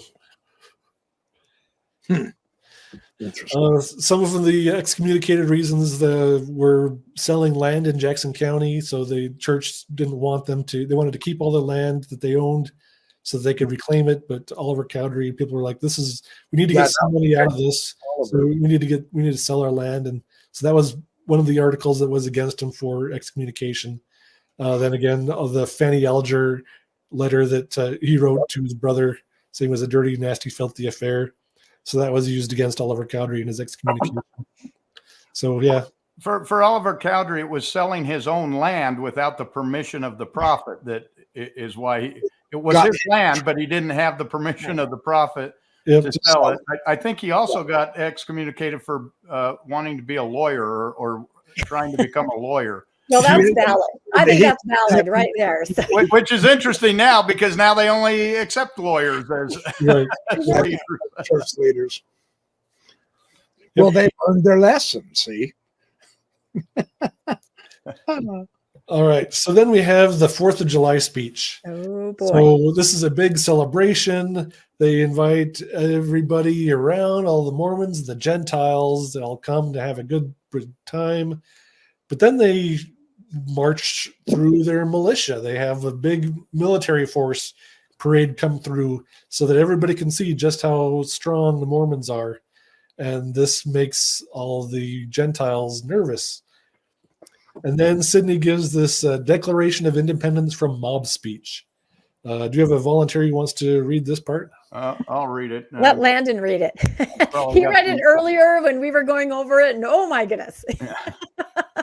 He was channeling some Sidney Rigdon right there. So this is Sidney Rigdon's 4th of July speech. Everyone, Mormons and Gentiles, are invited for a big celebration. The militia showing off the Mormon strength makes Gentiles nervous. Sidney gives a Declaration of Independence from mob speech. We take God and all the holy angels to witness this day that we warn all men in the name of Jesus Christ to come on us no more forever. For from this hour we will bear it no more. Our rights shall no more be trampled on with impunity. The man or the set of men who attempts it does it at the expense of their lives, and that mobs that come on us to disturb us, it shall be between us and them a war of extermination. For we will follow them till the last drop of their blood is spilled, or else they will have to exterminate us. For we will carry the seat of war to their own houses and their own families, and one party or the other shall be utterly destroyed. Remember it then, all men. We will never be the aggressors. We will infringe on the rights of no people, but shall stand for our own until death. We claim our own rights and are willing that all others shall enjoy theirs. No man shall be at liberty to come into our streets to threaten us with mobs. For if he does, he shall atone for it before he leaves. He shall atone for it before he leaves the place. Neither shall he be at liberty to vilify and slander any of us, for suffer it we will not in this place. Wow. So I think this is also first one around as well. Extermination. Yeah. So this is where the extermination order title gets its name from. It's from Sidney Rigdon's speech. Wow, fascinating. Yeah, he calls them out. He bring it on, guys. Come on, bring it on. You dare you. And not only that, but threatens to bring the fight to their doorstep and to their families. And I mean, when you say that kind of rhetoric to people, they're going to get upset. They're going to protect their family. And then it's almost like Sidney went, who, me? Did I say something? I don't know how you could have misunderstood that. You know, it's wow. I was just saying, come and join us and be baptized. Yeah. I mean, if you don't attack us, then you have nothing to worry about. That's so right. Just stay there and mind your own business. Yeah. And don't worry about us coming over and taking over all your land. Yep. All right. So then I think we have the, let's see what's up next. Oh, yes, the Danite Constitution. So Samson of Ard writes the Danite Constitution and presented it to the first presidency. So from Method Infinite, we have this quote here. Avard told of taking his penned constitution to Sidney Rigdon's house, where he read it to the prophet and his counselors. They subsequently approved the document, which vested executive power in these three men. The existence of a Danite constitution tends to demonstrate that, while the group may have largely operated sub rosa, they were considered a formal and legitimate Mormon institution and not merely an ad hoc self-defense force. So we'll see kind of throughout here, at the end, when everything goes to hell and Joseph is kind of in jail, they're trying to separate him from any guilt or blame of the Danites. So they say that, hey, this is all Samson of Ard's fault. He did it without us knowing, and he raided all these towns and did all these horrible things. And when Joseph finally found out about it, he tried to put a stop to it. So this is the story that I grew up hearing, and that they were going to put together at the trial that didn't actually happen. So this is, yeah, we'll go over some of the evidences against Joseph in these next few slides. Dan Vogel brought up a couple of things in the chat here. He says Cowdery was working for attorneys who were suing Mormons for debts. I think someone asked if that they were working for attorneys suing the church. It sounds like, no, they were suing Mormons who had debts, which happens all the time. If you don't pay your debts, you get sued. And if you're part of a business, you're going to participate in that. Even if you're here in Utah, you're probably, if you're an attorney, you're suing Mormons who have debts. But for some reason, that wasn't acceptable to the church, which you can see that would be very. If you're saying you can't sue our members even though they legally owe something to you, there's no law all of a sudden if nobody has to pay what they owe and you have no legal way to go back and get it, then how do you go get it? So that's interesting. And then I think he said then the Mormons went into Daviess County and looted and burned houses and businesses. So they went into Daviess, is the one you said was set aside for them? No, it was not set aside. We had Caldwell County that was theirs. Daviess was not theirs, and we were overflowing into it. So they were burning houses in Daviess County. So that'll be coming up next. And I'm assuming, Dan, you said that right after the sermons that Sidney gave. All of a sudden, Mormons go in, and it's like, if you come back after us, we're going to do violent. We're going to exterminate you. And so the opposite happened. It turned on them. Yeah. So they were also saying Oliver Cowdery was trying to drum up business, trying to stir up people to encourage them to file lawsuits against each other so he could enrich himself. So that was another complaint that they put against him. I don't know how accurate that is, but that was one of the complaints that they put in in his hearing. So, all right, let's see. So this chief Danite leaders, we have David Patton, who was the number 2 apostle under Thomas B. Marsh. We have John Smith, who is Joseph's uncle, Lyman White, who's a militia leader, state counselor, and he joined the Q12 after Patton's death. Elias Higbee was the church historian, and Jared Carter, the president of the High Council. So these are all very close people to Joseph Smith. These are all leaders of the Danites, but somehow it's all Dr. of Ard's fault that he's seducing them with these lies. And somehow this is completely separate from Joseph, and he has nothing to do with it. And he didn't know anything about it either. Yeah. So, all right. So, but yeah, all these leaders are very, very close to Joseph and very trusted by him. And then we have Joseph Smith's journal that was scratched out. So if you look on the left, you can see the picture of where they scribbled out what Joseph had written about the Danites. But he says, thus far, according to the order of the Danites, we have a company of Danites in these times to put to rights physically that which is not right, and to cleanse the church of very great evils which hath hitherto existed among us, inasmuch as they cannot be put to rights by teachings and persuasions. This company, or a part of them, exhibited on the 4th of July, day of July. They come up to consecrate by companies of 10s, commanded by the captain over 10. So Joseph has evidence that he's aware of these Danites, and he approves of them, and he's glad to have them, and they just scribble it out of the journal so that if he comes up later in his hearing and well, at least they didn't tear the page out like Joseph Fielding Smith did. Yeah. So I'm actually impressed with the Joseph Smith Papers Project people actually went through and found out what was scribbled out and transcribed that and put it on there. So I'll give them props for finally being honest. Vogel says George W. Robinson was the scribe. Okay. So you're saying they did not Scotch tape it back in. My mic was muted. I was trying to say that. Yeah. Who was the scribbler?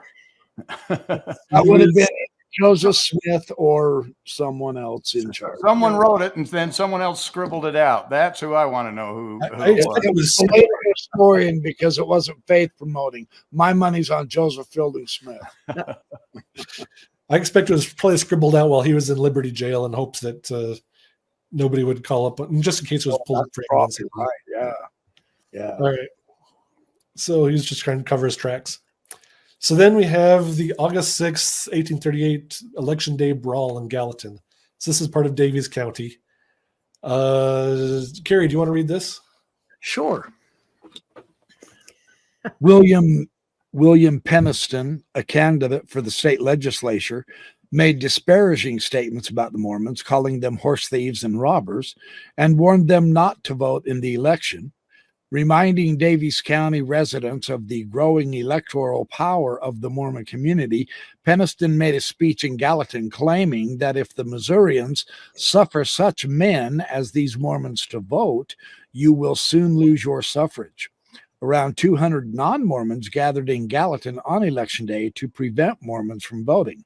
When about 30 Latter-day Saints approached the polling place, a Missourian named Dick Weldon declared that in Clay County, the Mormons had not been allowed to vote, no more than Negroes. One of the Mormons present, Samuel Brown, claimed that Peniston's statements were false and then declared his intention to vote. This triggered a brawl between the bystanders. At the start of the brawl, Mormon John Butler let out a call, "Oh yes, you Danites, here is a job for us," which rallied the Mormons and allowed them to drive off their opponents. A number of Missourians left the scene to obtain guns and ammunition and swore that they would kill all the Saints they could find or drive them out of Daviess County, sparing neither men, women, or children. The crowd dispersed and the Mormons returned to their homes. So this was the first real violence in 1838. So they're trying to vote, and Daviess County's residents don't want them to vote. They're like, hey, this is our county. You're here. We don't want you here. Don't vote here. So Joseph Smith responds by going through Daviess counties and intimidating prominent people. So August 8th, just a couple days later, the Mormons surround Judge Adam Black's house. So the Mormons suspected Adam Black of having anti-Mormon sympathies. Joseph sent several Danites, Lyman White, Samson Avard, and Cornelius Lott, plus a couple others, to his home to confront him and get him to sign a document disavowing his alleged connections with the vigilantes. But he refused. The men left, and a half an hour later, returned with 100 armed men led by Joseph Smith. Fearing for his life, he decided to write his own statement. It says, I, Adam Black, a justice of the peace of Daviess counties, do hereby certify to the people, called Mormons, that he is bound to support the Constitution of this state and of the United States, and he is not attached to any mob, nor will attach himself to any such people so long as they will not molest me. I will not molest them. This 8th day of August, 1838. That's from the 1838 Mormon War. So he is not happy about this. He's being threatened by his life, and he's pressured into signing something he doesn't want to sign. A couple other men in the county, including the sheriff, are made to sign similar agreements against their will. So this does not engender any happiness and goodwill among the people in Daviess County. I wonder why. So this will eventually come up as one of the trial hearings, items that he's charged with in the Liberty in jail after this. But yeah, it's forcing them against their will. Boy, that's entirely foreign in Mormonism of today, isn't it? Yep. Okay. Well, this voting thing is not new. This is new here probably, but it continued to be a problem. Them voting as these blocks, and then even to gain statehood, they had to agree to break up into two parties that the Mormons could not vote as a block, because basically you've got a prophet there who would tell people who to vote for, and one man all of a sudden had thousands of votes because he was telling them who to vote for, and that is not what a democracy is supposed to operate like. And so this continued to be a problem for the church, this voting as a block, and it even today still causes problems. It gives them great power because they vote almost 90% Republican in Utah, and all the legislators end up being, I think it's 80-something% are that way. So they will say they won't, and then they do over and over and over again, and it causes problems. Yeah. Good argument. Good point, Landon. On the other hand, you can see where they want to have some power. That's why you vote. So you can understand them wanting to, but it's the fact that they were kind of told how to vote is really where the problem lay, I think. Just like I was going to mention. Oh, go ahead. We all have so much to say. I was going to mention that in the chat a while ago, Mosiah mentioned a documentary on Netflix called Wild Wild Country that again shows this very clearly, where a group with the Rosh Nishi move into Oregon and vote as a block, and it's textbook. So if you want to see another example of early Mormonism, only today, Wild Wild Country on Netflix. So thanks for bringing that up, Mosiah. That's a fabulous documentary. And the whole time I was watching it, it's just like Missouri. Yeah, oh my gosh, I understand exactly everything now. Yep. So if you want to understand how the people felt when all these weirdos were moving in and taking over everything and buying up all the land and changing all the businesses and changing all the rules, and it got bad. They started importing thousands of people from out of state, like, hey, all this people from Texas, we'll import you and we'll try to get you to vote so you can vote. We can take over the county elections and do everything that we want to do. And there were a lot of things trying to thwart that. They were poisoning town restaurants and trying to kill people that way. And it was in Central Oregon. It's in Central Oregon, but it's a little microcosm of just the very same thing. So highly recommend. Yes. All right. Let's see. Next up, we have.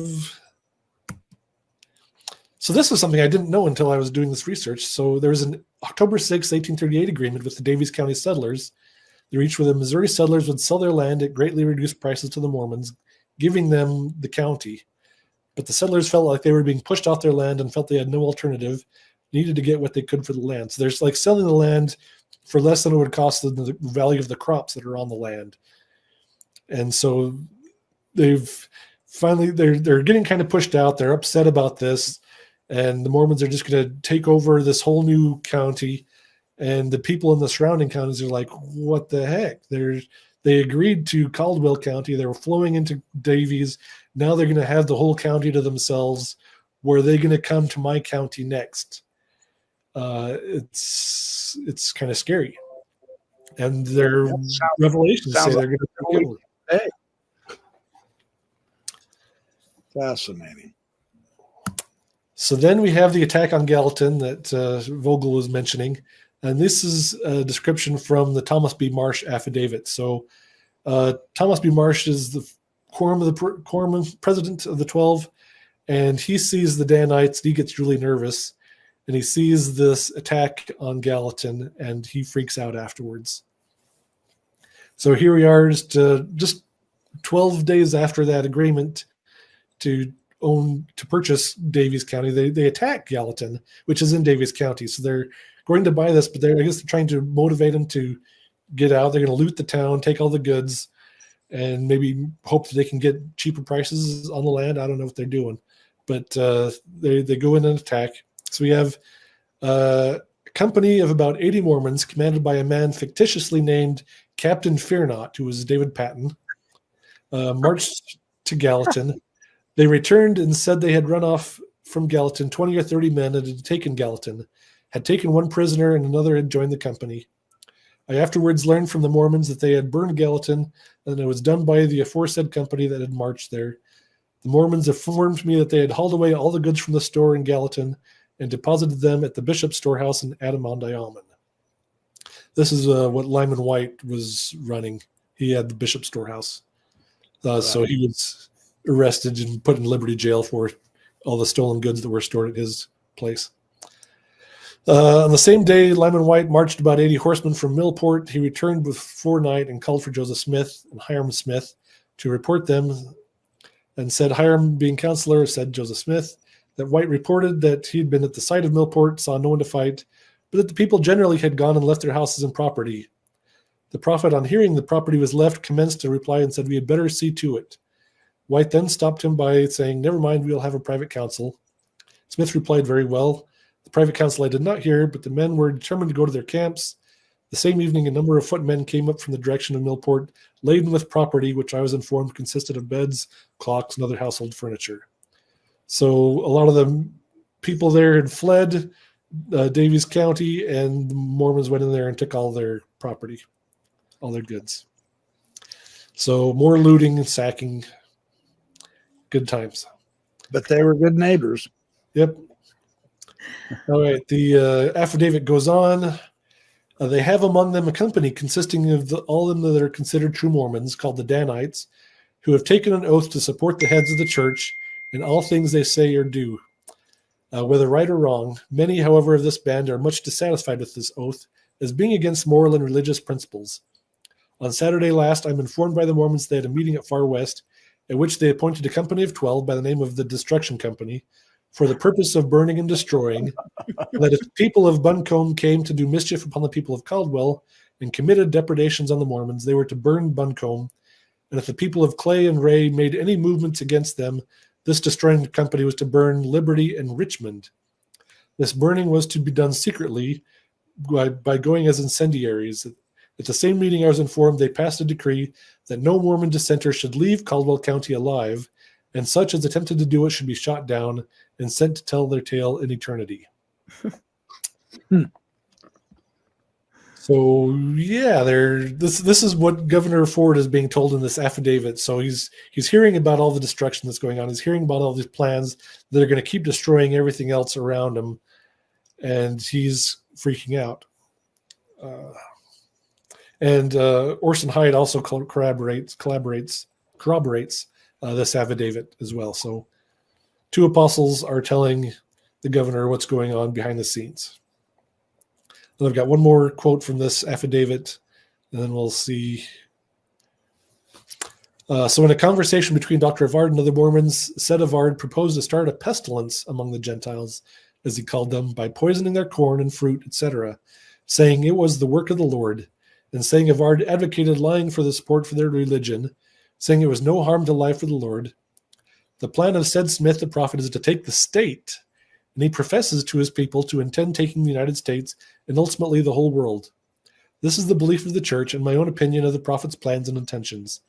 It is my opinion that neither said Joseph Smith the prophet, nor any one of the principal men who is firm in the faith, could be indicted for any offense in the county of Caldwell. The prophet inculcates the notion, and it is believed by every true Mormon, that Smith's prophecies are superior to the law of the land. I have heard the prophet say that he should tread down his enemies and walk over their dead bodies, and that if he was not let alone, he would be a second Muhammad to this generation, that he would make it one good gore of blood from Rocky Mountains to the Atlantic Ocean. That like Muhammad, whose motto in treating for peace was the Al-Quran or the sword, so should it be eventually with us, Joseph Smith or the sword. Wow. And all of this was over milk. Things, Yeah, right? that's right. Strippings. Skim milk or This curdled is like milk. Thomas Yeah. Marshall's excommunicated because of milk strippings. Yeah, that's another lie that they tell us in church history. It's a great story. Yeah, and again, you see that the people making these affidavits are people who've been dispossessed of their lands by the church itself. He was a faithful apostle up until just a few minutes before he filed this affidavit. He's getting freaked out by what Joseph is And doing. now his life is threatened. Yeah. Besides, not only his property, but his life. Yeah. That's crazy, isn't it? Wow. And that's the part you never hear about, that the actions taken by the civic leaders are made off of the affidavits of former leadership of the church, insiders who know what's going on. And this is where we come up with the temple oaths. So we have these Danites swearing these Masonic oaths of secrecy and obedience, strict obedience and everything. So Joseph likes this and takes this idea to the Nauvoo temple so that everybody else will make these same kind of oaths that they'll slit their throats or have their tongue ripped out or disembowel themselves if they ever reveal any of his secrets. So he's trying to teach his people to be very secretive and how to learn to keep their secrets, because he keeps having all of his friends that freak out and they'll spill all of his secrets to his enemies. And so he started it by trying to take their property, their wives, and their daughters. I mean, yeah. And Dan Vogel asked the question in the chat: would you want this group moving into your community? I mean, this is like having a cartel move into your neighbors. No, I came to that realization even when I was still attending church, and I started studying more. I'm like, if this moved into my cul-de-sac, I would be the mob. I think my neighbors would be the mob as we tried to eradicate this influence that was doing things, against the laws of society and morality and the culture, just everything. We would be the mob, but most people don't see it that way. Yeah. Yeah. All right. We got to wrap this up. We got a couple of slides left. We won't even get to Nauvoo, I don't think. That's all right. We'll have a part two. We'll have a part two with you, Ron, because this has been absolutely fascinating. This has been really cool. Good. Yeah. I'm glad everyone is enjoying this. So here we have, again, in the middle, we have Caldwell County. We've got Hansville on the right. We have Gallatin and Adamandayaman up at the top. So just kind of giving, we're going to have the Battle of Crooked River that's just below Caldwell County. And so that we're going to see some of these more places mentioned here in a second. So we have some more sources showing that Joseph Smith was the leader of the Danites. So from Method Infinite, we got some good quotes. John Clemenson, a member of the Danite expedition against Gallatin, testified that both Hiram and Joseph Smith personally participated. In fact, it was generally understood that every movement made in Davies was under the direction and supervision of the First Presidency. Joseph Smith maintained plausible deniability when directing attacks and never outright told his followers to do anything illegal, just like in that murder of attempt on the other guy from Kirtland. His name just skipped my mind. But then he would tell parables and stories so that they would understand their responsibilities. Grandison Newell, that's what it was. Yeah. In one discourse, he spoke of persons taking at sometimes what and at other times would be wrong to take, and gave an example, the case of David eating the showbread, and of the Savior and the apostles plucking ears of corn and eating as they passed through the cornfield. So while usually it's wrong to take things, sometimes it's okay, just like David at the temple and the Savior. In another meeting, it was high time that they take measures to defend their own rights. He told the crowd that he could not recommend they take property that did not belong to them in their upcoming expedition of Davies County. He didn't say you shouldn't take property, just that he wouldn't recommend it. But then he related an anecdote about a captain who appealed to a Dutchman to purchase potatoes for his troops, but the Dutchman refused to sell. The captain then charged his company several times, "Don't touch the Dutchman's potatoes." In the morning, there was not a potato left in the patch.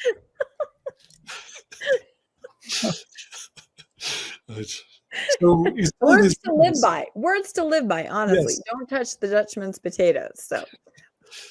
So he's giving they said something really interesting in the chat. Joseph Smith would have been at January 6th. Oh, yeah. Dressed up like Captain Moroni. Probably, legitimately. He already owned a general's costume. Well, I have to say that poor Landon's computer died. So I'm wondering. He's trying to connect. The Danites. He's trying to connect. But no, I think it's good. I like your idea, Carrie, of even taking this to a part 2 if there's a natural stopping place, because it's such good information. And I think we certainly don't want to shortchange anybody. So I feel like let's find a natural stopping place and then plan a part 2. I think that would be great. We're going to finish up Missouri in just a minute. So okay. No, we're not in the rut. Well, no, I didn't mean that at all. No, don't. I didn't take it that way. Yeah. So then let's see. So we have the affidavit with Marsh. That was back on October 18th. So it was the attack on Gallatin. And then October 25th, just a week later, we have the Battle of Crooked River. So we have a Missouri militia that took 3 Mormons prisoner, and they're escorting them through the county. David Patton calls up a Danite group, including Harley Pratt. Okay, hold on one sec. I'm hearing a whole lot of echoes since Landon got back on. It's Landon's fault. You guys hearing echo? Yeah. Echo. Yeah. I just muted myself. Yep. And now the echo's gone. Thanks. Yeah, that'll work. Sorry. Yep. Okay, so this is a rescue squad. The Danites, they attack the militia at Crooked River. They kill 1 militiaman, scatter the rest. Another militia woman was found wounded, and they hacked him up and beat him, left him for dead, but he survived and later testified against him. We have 3 Danites that died, including David Patton. So if David hadn't died here, he would have been the next prophet after Joseph Smith died. So the news spreads everywhere that the Mormons have wiped out the militia. I think they spread out and tell everybody that, like, oh yeah, they attacked this old militia and I'm alone to survive, and tell the tale type of thing. So everyone hears about this big slaughter of the militia. So everyone's freaking out. And the last straw has really been broken. Everyone wants the Mormons gone. So Governor Boggs he gets this affidavit from Thomas Marsh. He hears this, he sees the results of this attack on the militia, and he's like, this is it. These guys are gone. I am done dealing with these guys. Yeah. He probably botched the whole Mormon thing. He tried to pawn it off and didn't come into try to de-escalate things soon enough.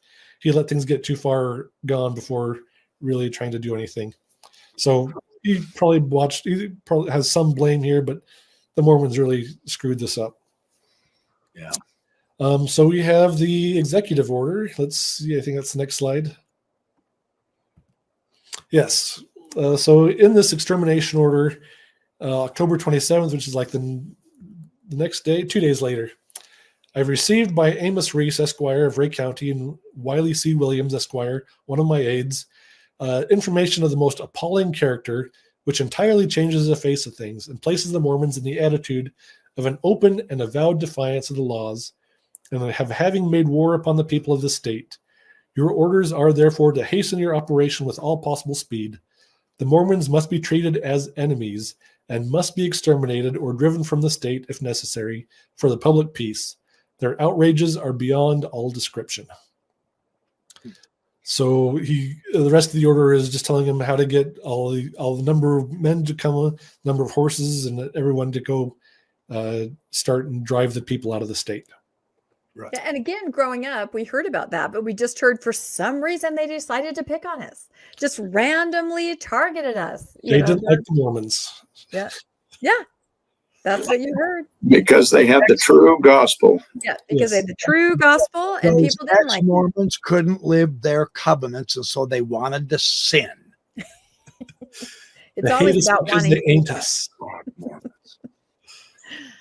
Bad boys. Uh-oh. Here we go. What is happening? We're almost done. So we have next Hans Mill Massacre, and this is a really sad story. It is a sad story. So there was one militia that had kind of made peace with Hans Mill and said, okay, you guys are just, if you guys don't cause any problems, then we'll leave you alone. They kind of wanted to disarm them. I don't know. I've heard some mixed stories that they were disarmed or that they didn't want to disarm. And then there was another militia nearby that heard they didn't want to disarm and they weren't standing down. I was reading another account saying that some people recommended they leave and head to far west. Others saying that we needed to stand our ground and that the God will protect us. And the women were like, hey, we'll make the powder, we'll make the balls, lead balls for you, and we'll stand and defend our town. And so this massacre happened. So we have a lot of prominent people in the area. We got a sheriff. We've got colonels, state legislatures. They come up with a militia of 240 people from Davies, Livingston, Ray, and Carroll, and Chariton counties. So all the counties all around there, we gathered people that are worried about the Mormons. And alerted to the militia's approach, most Latter-day Saint women and children fled into the woods to the south, while most of the men headed to the blacksmith shop. The building was a particularly vulnerable structure as the widely spaced logs enabled attackers to fire inside. The shop became a death trap since the militia gave no quarter, discharging about 100 rifles into the building. Grand River Township Justice of Peace Thomas McBride, wounded while escaping the blacksmith shop, surrendered his gun to Governor Jacob S. Rogers Jr., who shot him and then hacked up his body with a corn knife or a scythe blade. According to their own account, they fired 7 rounds, making upwards of 1,600 shots during the attack of Hans Mill. The attack lasted between 30 and 60 minutes. 17 Mormons died, 4 militiamen wounded. There's horrible accounts of children being slaughtered at point blank range, and it's just an ugly, awful mess. There's question as to whether the extermination order was involved in this massacre, whether the militia knew about the order by this time. Information didn't travel very fast, so they might have known about the extermination order, they might not have. But yeah, this is just a couple days after all this. The whole thing is just a huge firestorm. Everything's going wrong, and I'm sure the information is all confused, just passing back and forth, and they just know that the Mormons are doing horrible things and need to get rid of them. Well, and I feel like this incident really stretches into the future because it's used as a battle cry for many, many things. Mountain Meadows. I mean, so many things. Remember Hans Mill. Yes. It's used for decades, century. Yeah.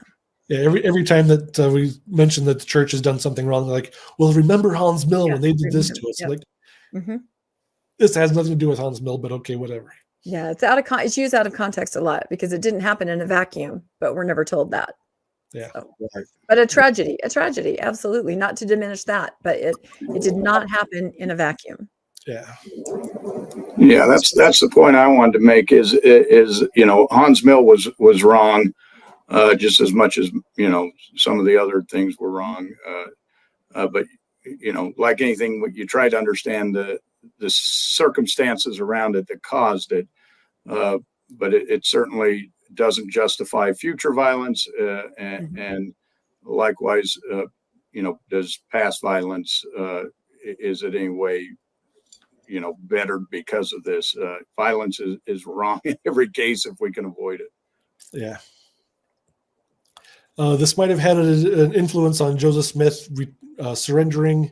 He hears the story about this and he's just brokenhearted and it kind of sucks the wind out of his sails. It all sounds all majestic when he's imagining that God's protecting him and he's going to crush his enemies and everything. And then he hears this story and realizes that the people weren't protected. Reality. Yeah. It's real life, not just pretend. Yeah. So the militias come and surround far west. They take Joseph Smith and other leaders of the Danites prisoner. Some of them end up in Liberty Jail, but we're kind of out of time on all that. So, well, we'll do a part 2. Part 2. Yep, absolutely. Yeah, this is fascinating. It's so interesting that when you get the fuller context, we're not interested anymore. That's the other thing. I think the church leaders probably they're aware of this. I know they're aware of all of this, but they want to keep things simple and on the real childlike level on purpose because it's just so much easier to get through Sunday school and convince people to maintain their faith and all. But when you get the fuller context, it's pretty cotton picking sobering in all directions. And I think the point to be made here is that there was wrongs done on both sides. The point we were trying to make is the church tries to tell you that all of these things happen and they really had no part in it. there were mistakes, there was hatred, there was violence on both sides. And to try to make it sound like there was not is just is disingenuous. So those two sentences that they described with all the motives, we've spent 2 hours kind of breaking down, and I've just still barely touched on a lot of this stuff. I know. So that's why, and even our audience is saying yes, a part 2 and a part 3. So we've got our work cut out for us in research, because tomorrow night we're going to carry on, right? We're like, tomorrow? Someday. Well, next Sunday is Christmas Eve, so aren't we all going to get together here and sing Christmas carols? Yes, that's it. No, let's not. Oh, and I like again, because I'm a Danite, I want to refer to Dan Vogel. He said Hans Mill massacre was 30 October. The Battle of Crooked River was 25 October. He says it was really a retribution for Patton at the Battle of Crooked River is kind of what led to Hans Mill. So it was a tit for tat there, and like we say, probably blame on both sides to be had. Yeah.